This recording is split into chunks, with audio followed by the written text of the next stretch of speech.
Assalamualaikum warahmatullahi wabarakatuh. Bertemu lagi dengan saya dari Wiswasa Maulana. Pada kesempatan ini kita akan mengulang kembali mengingat-ingat materi kelas 11 semester 2. Memang tidak mungkin jika kita membahasnya secara rinci mulai dari bab 1 yaitu proposal sampai bab terakhir yaitu drama secara lengkap. Maka dari itu silakan simak secara seksama. Jika nanti ada pertanyaan, silakan ditanyakan. Bab pertama yaitu proposal. Apa itu proposal? Masih ada yang ingat? Kalau kalian masih ingat, berarti ingatan kalian baik. Proposal adalah rencana kegiatan yang ditulis dalam bentuk rancangan kerja yang akan dilaksanakan. Proposal ini biasa dibuat sebelum acara itu dilaksanakan. Maka panitia-panitia yang sudah terbentuk harus membuat sebuah proposal. Digunakan untuk apa sih proposal itu? Biasanya proposal itu digunakan untuk kegiatan OSIS.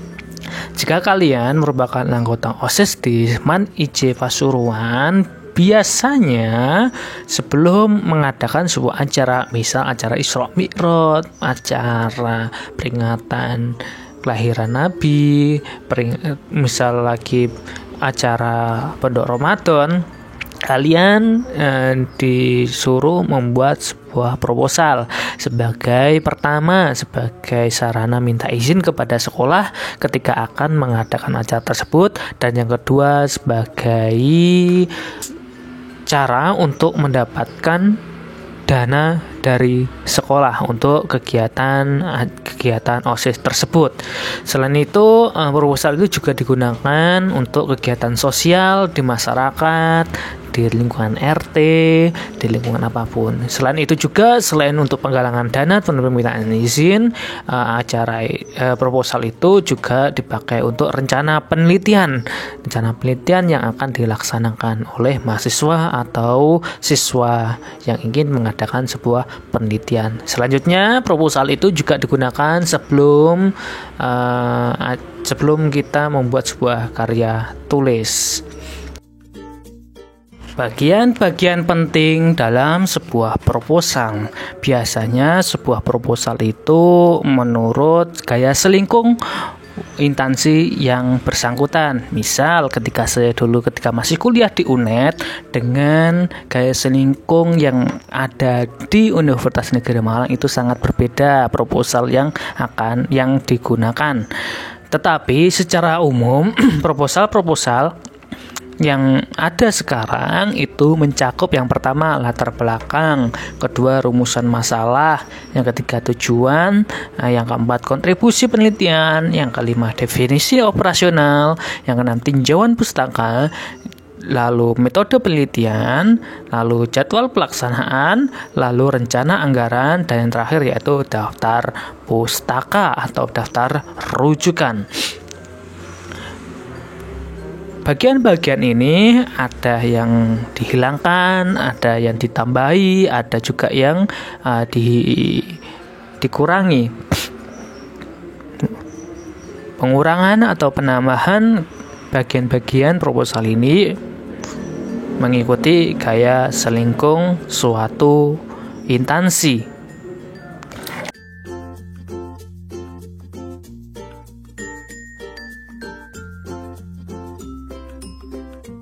Seperti yang sudah saya singgung tadi, pembuatan proposal ini bertujuan untuk yang pertama yaitu meminta izin, yang kedua itu meminta dana. Tergantung bentuk proposal itu kegunaannya untuk apa.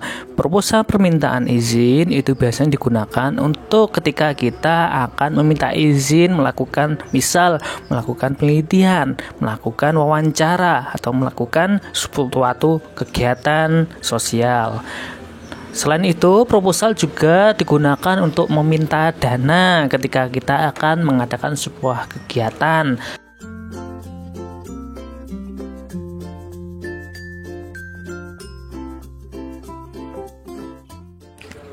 Ternyata proposal itu juga ada jenis-jenisnya. Yang pertama yaitu proposal bisnis. Proposal ini digunakan ketika kita akan menjalankan sebuah bisnis perdagangan atau usaha. Proposal bisnis ini biasa digunakan yang pertama untuk pendirian usaha, yang kedua proposal kerjasama, dan yang ketiga proposal pinjam dana. Proposal pendirian usaha. Proposal ini biasa dibuat sebelum sebuah usaha didirikan. Proposal ini dibuat untuk memberi gambaran usaha yang akan dilaksanakan. Selanjutnya yaitu proposal kerjasama. Proposal ini dibuat oleh sekelompok orang atau individu yang akan membuat sebuah kerjasama dengan individu lainnya atau kelompok lain. Selanjutnya yaitu proposal pinjam dana. Proposal ini biasa dibuat oleh seseorang atau kelompok yang bertujuan untuk meminjam dana pada sebuah instansi. Jadi proposal di dalamnya biasanya berisi kenapa alasan meminjam dana pada instansi tersebut dan untuk apa dana yang dipinjam tersebut, serta bagaimana keuntungan atau bagi untung yang akan diperoleh. Kedua yaitu proposal kegiatan. Proposal ini biasa dibuat ketika akan melakukan sebuah kegiatan. Seperti yang sudah saya jelaskan tadi, proposal ini dibuat ketika akan melaksanakan sebuah kegiatan, misal kegiatan OSIS atau kegiatan lomba Agustusan. Proposal ini dibuat dengan tujuan yang pertama untuk menggalang dana atau meminta izin. Selanjutnya yaitu proposal penelitian. Proposal ini dibuat sebelum kita melaksanakan sebuah penelitian yang tujuannya sama seperti yang tadi, misal seperti untuk meminta izin atau minta dana. Proposal penelitian ini biasanya digunakan untuk yang pertama ketika skripsi, kedua tesis, ketiga disertasi atau penelitian tentang pengembangan ilmu pengetahuan. Selanjutnya yaitu proposal proyek. Proposal ini biasa digunakan atau dibuat sebelum proyek itu dilaksanakan.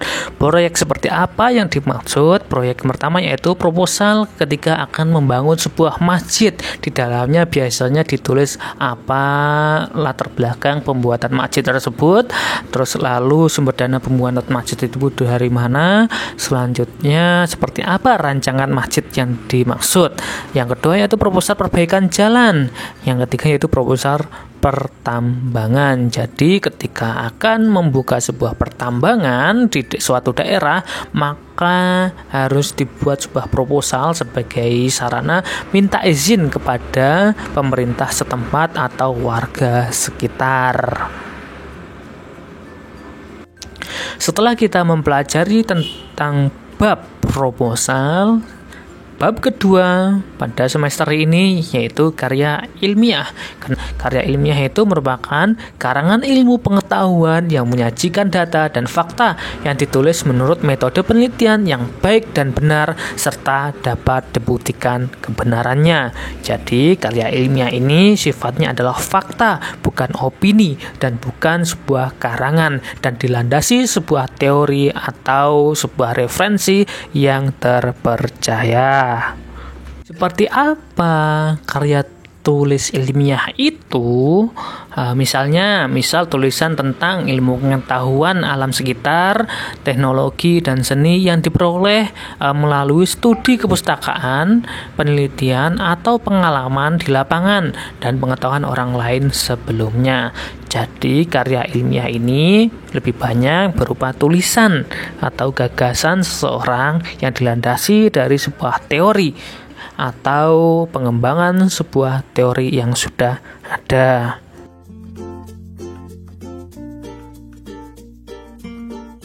Bentuk sebuah karya ilmiah itu dibagi menjadi 3. Yang pertama yaitu karya ilmiah dengan bentuk populer, yang kedua semi formal, dan yang ketiga yaitu formal. Karya ilmiah berbentuk populer biasanya berbentuk bebas dan santai. Sistematikanya berbentuk bebas dan santai, tidak ada aturan yang melekat. Selanjutnya, bentuk semi formal. Bentuk karya ilmiah semi formal ini biasa digunakan dalam berbagai jenis laporan biasa dan makalah yang sering kalian buat. Jadi bentuknya tidak terlalu rumit dan tidak terlalu rinci. Dan yang terakhir yaitu karya ilmiah berbentuk formal.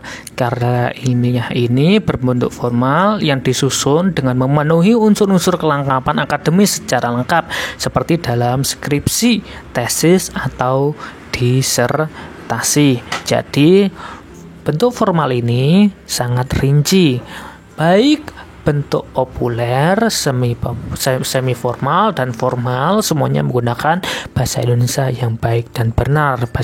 Berikut contoh-contoh karya ilmiah yang sudah pernah saya lakukan. Yang pertama, karya ilmiah berupa skripsi yang berjudul Slang dalam komunitas peretas jaringan seluler dalam forum breaker Indonesia di jaring media sosial Facebook. Yang kedua, yaitu karya ilmiah berupa tesis yang berjudul Eksistensi Gandrung dalam novel Kerudung Santet Gandrung karya Hasnan Singodimayan dan realisasinya dalam kehidupan masyarakat Using.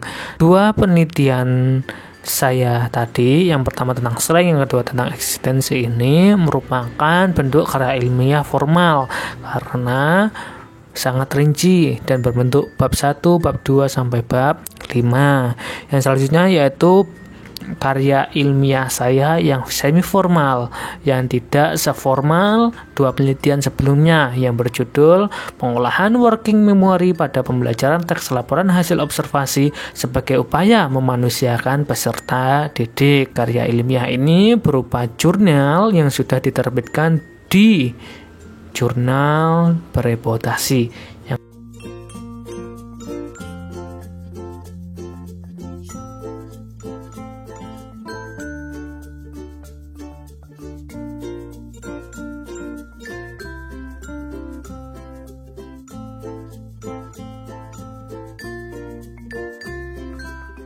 Selanjutnya yaitu resensi buku. Resensi buku ini masuk pada bab 3 semester 2. Resensi buku ini merupakan ulasan atau penilaian atau pembicaraan mengenai suatu karya, baik itu buku, film, atau karya lain. Jadi resensi buku ini biasanya berisi ulasan seperti apa buku itu, identitas buku itu seperti apa, lalu apa manfaat buku itu, bagaimana gambaran buku itu, dan apa kelebihan dan kekurangan buku itu. Apa saja yang dapat diresensi, tidak hanya buku, tetapi bisa berupa pengetahuan, bisa novel, bisa cerpen, bisa film, lukisan, dan sebagainya. Tetapi kalau dalam pembelajaran bahasa Indonesia, biasa yang diresensi itu ada buku, novel, cerpen, antologi puisi, antologi cerpen, pokoknya yang berhubungan dengan buku. Sistematika resensi. Sistematika ini merupakan susunan dari resensi yang dibuat. Biasanya secara umum resensi buku itu mencakup 1. Judul resensi, 2. Identitas buku yang diresensi, 3. Pendahuluan. Pendahuluan ini berisi memperkenalkan pengarang, tujuan pengarang mengarang buku tersebut, dan lain sebagainya. Yang keempat, inti atau isi resensi. Yang kelima, keunggulan buku. Yang keenam, kekurangan buku. Dan yang terakhir, penutup. Selanjutnya atau bab terakhir pada semester 2 ini yaitu drama. Materi tentang drama mungkin kalian masih ingat. Apa yang dimaksud dengan drama? Apa itu drama? Siapa yang masih ingat? Ya, drama itu merupakan sebuah cerita atau kisah yang menggambarkan kehidupan dan watak melalui tingkah laku akting atau dialog yang dipentaskan. Sebelum kita mementaskan sebuah drama, hal yang harus kita siapkan pertama kali yaitu menulis sebuah naskah drama. Kalian pasti sudah punya pengalaman dari pembelajaran sebelumnya tentang menulis sebuah naskah drama. Namun sebelum kalian menulis naskah drama pasti bingung cerita dari mana, inspirasi dari mana yang bisa kamu ambil dari ketika akan menulis naskah drama. Dan sumber penulisan naskah drama itu sebenarnya ada 3. Yang pertama, karya yang sudah ada. Kalian bisa mengambil karya yang sudah ada, misal dari cerpen, dari novel, dari cerita legenda, dari cerita apapun, dan diekranisasi atau dialihwahanakan ke dalam drama. Yang kedua, bisa diambil juga ide penulisan naskah drama dari pengalaman pribadi. Pengalaman pribadi kalian pernah mengalami suatu kegiatan apa, kisah hidup kalian atau kisah hidup seseorang, kalian jadikan sebuah naskah drama yang nantinya bisa kamu pentaskan. Yang ketiga, bisa berasal dari imajinasi. Imajinasi ini berhubungan dengan daya kreativitasmu dalam membuat sebuah cerita.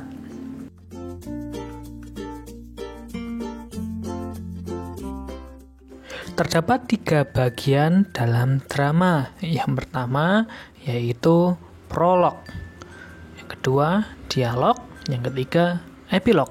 Apa itu prolog? Prolog merupakan permulaan atau pembukaan sebuah drama. Biasanya prolog ini berisi tentang pengantar sebuah cerita atau pengantar sebuah drama. Biasanya berisi pada suatu hari seperti. Yang kedua yaitu dialog. Dialog ini merupakan percakapan antar tokoh. Dan yang ketiga yaitu epilog. Maaf, kembali lagi ke dialog. Percakapan antar tokoh ini merupakan inti dari drama yang kalian pentaskan. Di dalam dialog itu terdiri dari 3 bagian. Yang pertama yaitu orientasi, yang kedua komplikasi, dan terakhir yaitu resolusi. Orientasi itu merupakan pengenalan tokoh terlebih dahulu. Siapa tokoh ini? Perannya seperti itu. Komplikasi baru muncullah masalah-masalah di situ. Resolusi baru tuh resolusi ini berhubungan dengan penyelesaian masalah. Dalam pementasan drama ada istilah lain yang harus kalian ketahui, yaitu babak. Yang pertama ada babak dan ada adegan, yang kedua ada skenario. Apa bedanya babak dengan adegan? Kalau adegan itu bagian dari babak.